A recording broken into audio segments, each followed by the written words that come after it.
कति ठुलो कुरा हो नि यो त 500 जनालाई खुवाउने 540 त्यही त नि कति धेरै जनालाई खुवाएको हैन उतैले हेर्न त्यो के लाग्छ त्यो पछाडीको यत्रो ठुलो स्वाको नि छैन त्यसलाई हेर्न म यहाँ आएको हेर्न खाने भनेर आएको के चिकन चिली खानको लागि आएको हेर्न त्यो अस्ति बबिताकोमा खान गएको घरमा प्लेट हराए रे मलाई के थाहा नि त्यसको प्लेट कता हरायो पहेँलो कलरको रे व्हाटएभर हेर्न म इयरिङ ठुलो अस्ति किनेको थिएँ नि साउदलमा त्यो लाउँछु भनेको अलि सुहाएन जस्तो लाग्यो त्यही भएर लाएन यामा बबिता सुनिता रबिना पनि आइछस् आइज त हो यसरी बजाऊ झ्यानेकुटी झ्यानेकुटी झ्याइ झ्याइ झ्यानेकुटी झ्याइ झ्याइ झ्याइ हे भगवान सुड्डोले दिमाग खाए यार गर्लफ्रेन्डको बिहामा आएर बाजा बजाउनु परिरहेछ त्यही माथि बिहानदेखि कराएको सुड्डो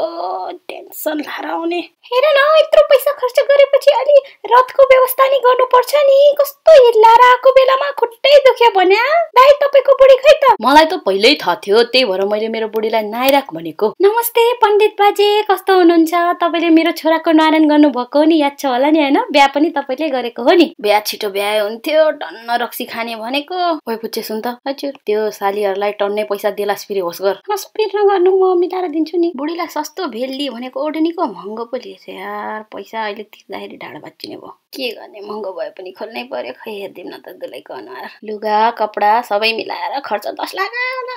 बुढेर वास्तै छैन यो सुन्तरीलाई सानोमा मैले कति मिठाई दिन्थे